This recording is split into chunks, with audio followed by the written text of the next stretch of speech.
Hey dudes, SilviteSoltis here, back again with another Burning Crusade Classic video. When people think of the Burning Crusade, they think of its amazing dungeons, epic arena battles, and majestic flying mounts.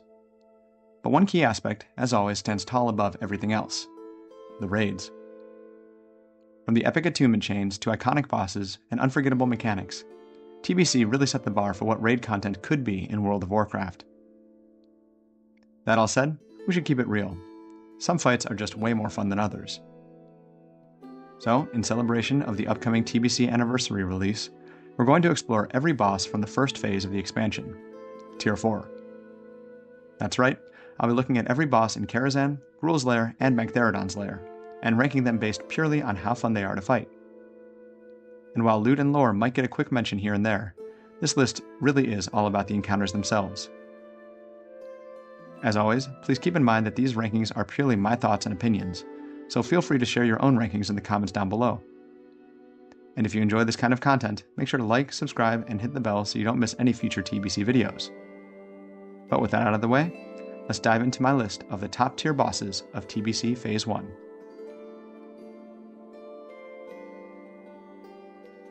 Let's start with the first raid first. Karazhan is an amazing raid. Scaled for 10 players, this massive tower offers 13 unique bosses. Attunement the Huntsman is the perfect warm-up boss. The mechanics are quite simple. Just clear the trash, dodge a few charges, and tank and spank until he mounts up on midnight.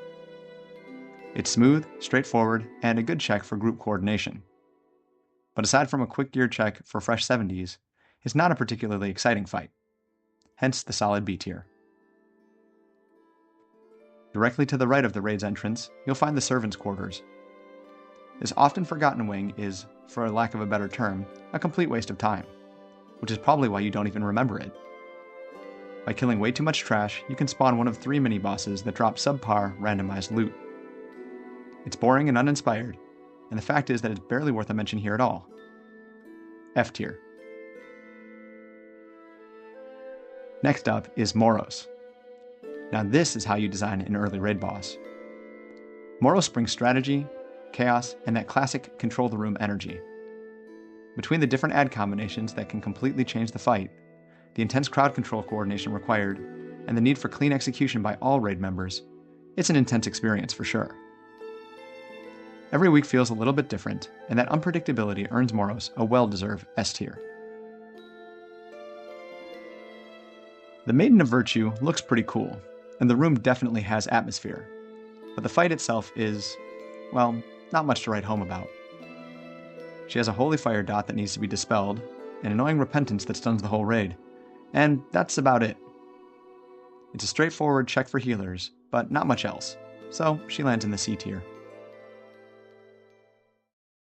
Next up is the Opera event. There are 3 possible bosses here. The Big Bad Wolf is easily one of the most memorable encounters in Karazhan. The line, "Run away, little girl," that he shouts as he chases players turned into Little Red Riding Hood is still iconic to this day, and the whole fight forces you to stay alert while laughing at your teammates sprinting around the room. It's simple, fun, and endlessly replayable, so an S tier encounter for sure. The Wizard of Oz event is pure chaotic fun. You face multiple unique mini-bosses at the same time, each with their own unique quirks. Roar can be feared, Strawman can be disoriented by fire spells, and Tinhead literally rusts and slows down over time. It's a creative, fast-paced fight that feels completely different from anything else in the raid. Not the hardest encounter by any means, but easily one of the most memorable. A strong A-tier contender for sheer creativity and charm. The final opera encounter, Romulo and Julianne, borrows one of the oldest tricks in the book. You need to kill both Romulo and Julianne together. And while there's some mechanics like interrupting her heals and dealing with the poison debuff, it's effectively just a slower paced fight that drags on toward the end. It's not terrible by any means, but it's also not one that you'll be hoping to see when the curtain rises. C tier. The Curator marks a turning point in Karazhan. It's the first real gear check boss. The mechanics are pretty simple. Burn down the sparks, keep an eye on his mana, and pop cooldowns during evocation. The pacing feels great, and that big enchanted robot aesthetic lumbering up and down the corridor is really unforgettable. Between the visuals, the pacing, and a sense of progress after finally toppling him for the first time, A tier feels just about right. Moving up the tower, we've got Terrestrian Illhoof. The demonic sacrificial aesthetic, swarms of imps, and the need for cleave damage all make Illhoof a fun mid-raid fight. It's simple, but satisfying, and the little death scream emote that Kilrek does gives it a little bit of extra flair. It's generally fun and repeatable, but not exactly jaw-dropping by any means.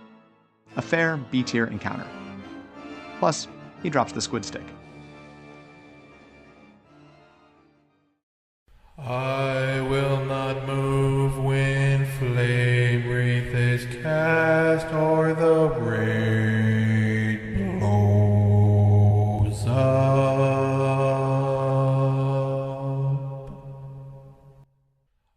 Shade of Aran is one of those fights that players either love or hate.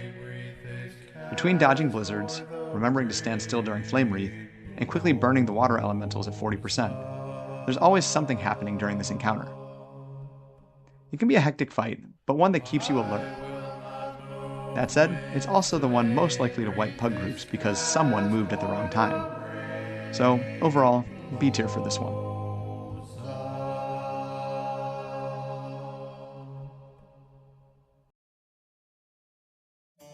Up in the tower's astral observatory awaits Netherspite, a powerful nether dragon.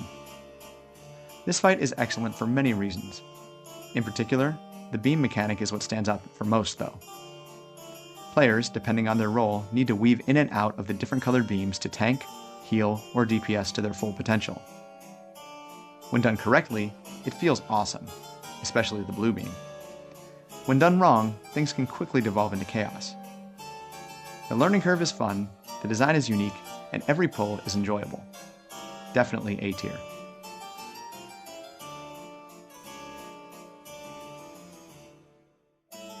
As you move further up the tower, you'll encounter the chess event. Now, this event is actually pretty cool the first time you do it, but it's miserable every time afterward. Controlling pieces that gain nothing from your hard-earned epic gear, and only being able to move every 10 seconds or so, makes it get old super quick. The magic fades fast, and you'll just be hoping that no one messes up at the last minute. It's an interesting gimmick, but not really a fight. D tier at best, for sure. Far atop the tower, in a strange nether space, Prince Melchizar feels like a solid final boss. He's got 3 phases, says awesome one-liners, and drops infernals all over the nether space arena you fight him in. However, due to the way that the fight was designed, positioning basically always means pulling him over to one spot in the side, stacking in 2 groups, and just cheesing him down. If done as intended, this fight could definitely be a top contender. As it works out though, it's just B tier. Good, but could be better. And finally, we have Nightbane. Now this one is a solid endgame raid boss. After finally unlocking the summoning event via an epic questline, you get to fight the spooky bone dragon. With multiple phases, breaths, and limited space for positioning, it's a challenging encounter for many groups.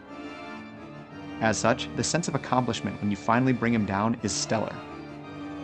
Again, it's challenging, but well-tuned overall, and definitely an A-tier boss.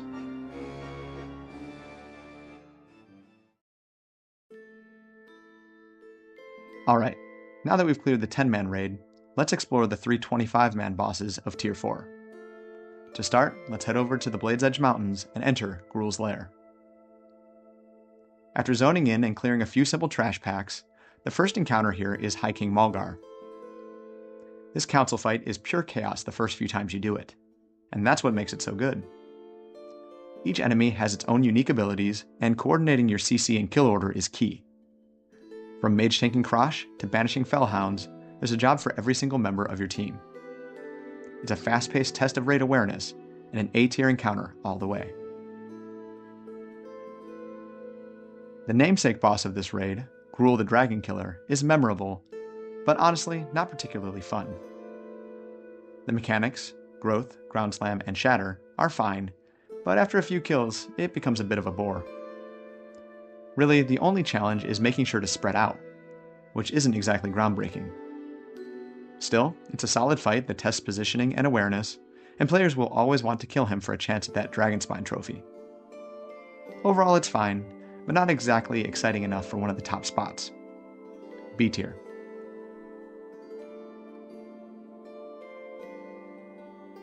And finally, we head back to where it all began, Hellfire Peninsula, to take on the biggest challenge in Tier 4, Magtheridon's Lair. Magtheridon is an epic encounter from start to finish. Before even zoning in, most players have seen him below the Blood Furnace instance back while leveling, adding quite a bit of hype to the eventual battle with the Pit Lord.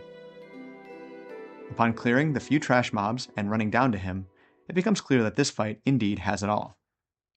Add control at the start, positioning checks, coordinated teamwork via the cube clicking, and a frantic final burn phase. When everything goes right, it feels awesome. When it goes wrong, it can become complete pandemonium. The need to establish clicking groups to interrupt his Blast Nova while also having an Earthquake mechanic that tosses players every which way adds challenge that keeps them alert and attentive, and the collapsing ceiling at 30% reminds players to be mindful of his health and the health of the raid at the same time. Overall, it's got epic scale, great coordination requirements, and a real sense of accomplishment. A truly S-tier encounter to conclude Phase 1 raiding.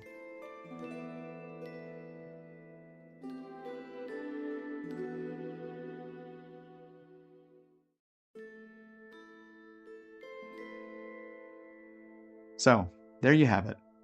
A ranking of every Tier 4 boss in the Burning Crusade. From the simple and straightforward attunement in Karazhan, to the epic coordination fight of Magtheridon, these bosses defined the start of the Burning Crusade raiding in all of the best, and sometimes most frustrating of ways. So to recap, here are the final standings. In F tier, we have the Servants' Quarters. In D tier, Chess.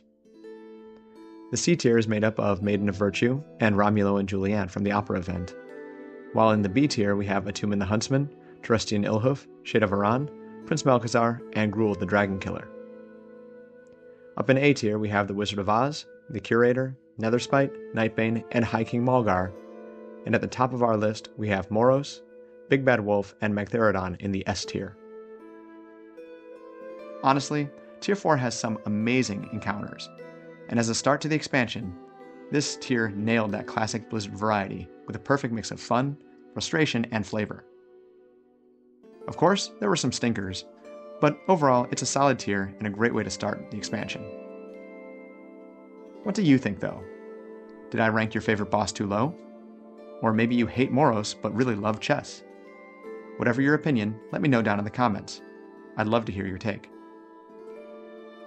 But anyway, that's it for today. If you enjoyed the video, don't forget to like, subscribe, and hit that bell for more TBC content.